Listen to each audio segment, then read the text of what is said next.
Baik, para pemirsa CTV yang dimuliakan Allah Subhanahu wa taala, kita kembali lagi di Ustaz Menjawab dan ada penjelasan yang sangat menarik tadi. Kenapa beliau ya Ustaz narasumber kita ini mengambil Islam itu dari tahun 623 Hijriah, tidak dari tahun kelahiran Nabi, tahun menerima wahyu dan juga tahun wafatnya Nabi. Tapi justru di tahun 623 Hijriah itulah tahun datangnya Nabi SAW ke kota Madinah atau hijrahnya beliau ke sana. Dan ini menunjukkan bahwa bagi Islam figur itu tidak terlalu begitu penting. Nabi kelahiran, Nabi terima wahyu dan seterusnya. Tapi lebih penting adalah perjuangan figur itu, ya. Perjuangan Rasulullah itu yang justru sangat penting sekali. Nah, bagaimana ini Ustaz melanjutkan lagi?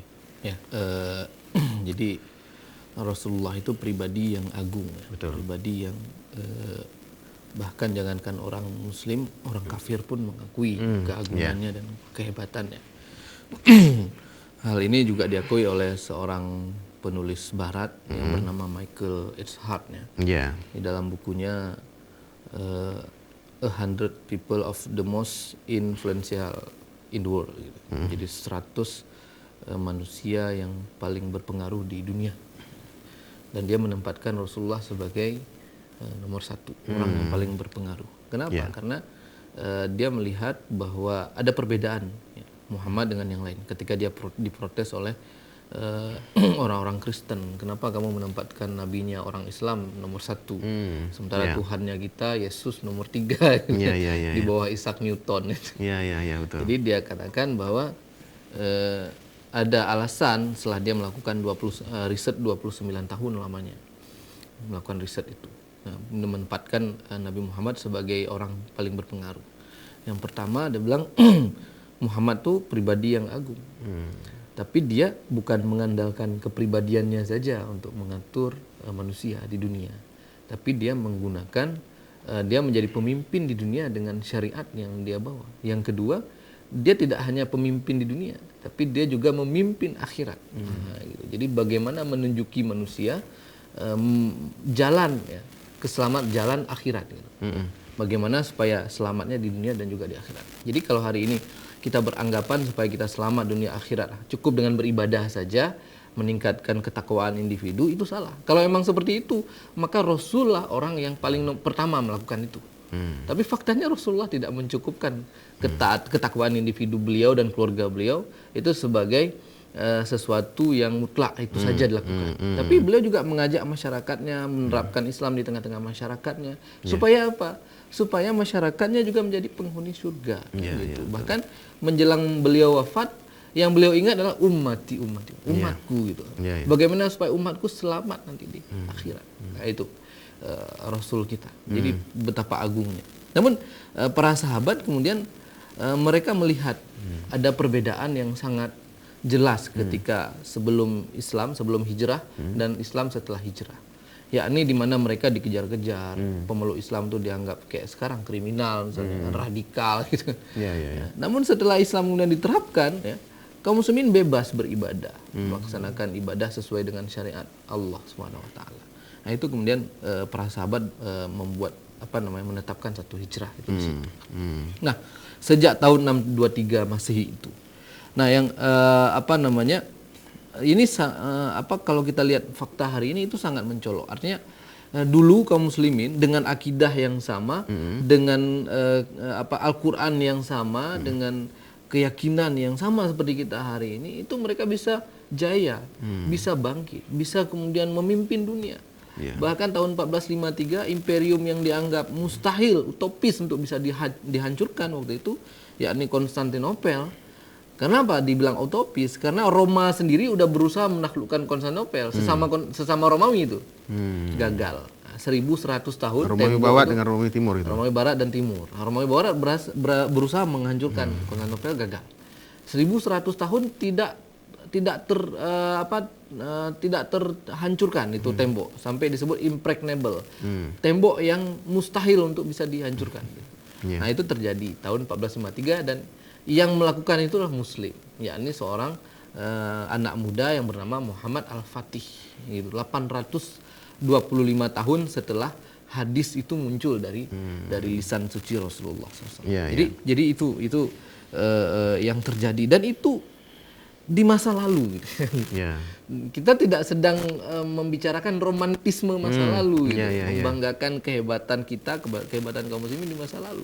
Namun pertanyaannya, dengan akidah yang sama, dengan Al-Quran yang sama, dengan syariat yang sama, apa yang kita raih hari ini? Apa yang terjadi dengan dunia Islam hari ini? Masjid yang seharusnya kita jadikan sebagai sentral dakwah, sentral pendidikan, di mana di situ sekelilingnya ada pasar, ada tempat riset, ada taman-taman yang indah, ada lembaga-lembaga pemerintahan yang menjadikan masjid sebagai sentral. Hari ini tidak enggak. Masjid hanya simbol bermegah-megahan. Nah, jamaahnya bisa dihitung gitu. Gitu. Padahal dulu kaum muslimin begitu ada masalah mengadukannya kepada Tuhannya, ke masjid, memohon petunjuk. Sekarang enggak sama sekali. Masjid dibuat banyak sekarang, indah-indah masjidnya gitu. Tapi sayang, kegunaannya itu tidak dimaksimalkan. Bahkan sekarang habis sholat dikunci, ditutup. Ada orang mau belajar agama di situ.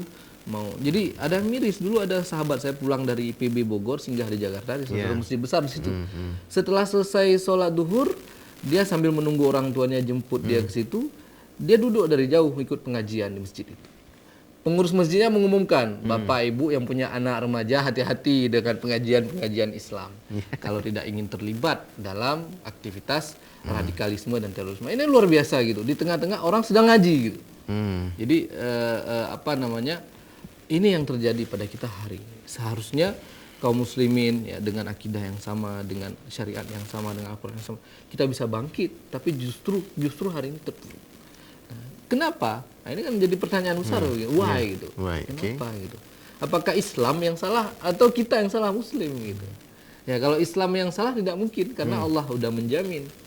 Wa nazzalna 'alaikal kitaba tibyanan likulli syai'in, menjelaskan segala hal. Gitu. Dan di dalam surat Al-Maidah juga Allah sudah sebutkan al-yauma akmaltu lakum dinakum dan seterusnya itu. Bahwa Al-Qur'an agama ini sudah sempurna dan Allah sudah meridhoi.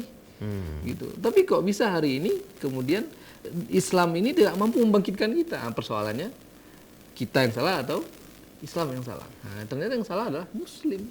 Baik, ini Ustaz gitu. statement terakhir nih Ustaz. Statement penutup. Silakan Ustaz.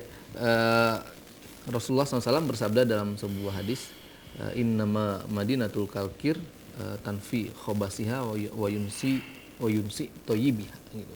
Jadi sesungguhnya Madinah itu seperti tungku atau tukang besi atau tungku api gitu, yang bisa membersihkan debu-debu yang kotor.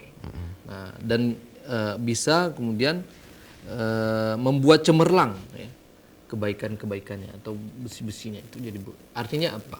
Artinya keberadaan negara, artinya keberadaan daulah bagi kaum muslimin itu tidak hanya sekedar tempat bernaung, tapi dengan daulah lah kaum muslimin kemudian bisa menjalankan syariah secara totalitas, secara kafah. Kaum muslimin bisa berjihad, kaum muslimin bisa beribadah dengan tenang, dengan nyaman, tanpa ada tuduhan-tuduhan miring, radikalisme, terorisme, fundamentalisme dan seterusnya.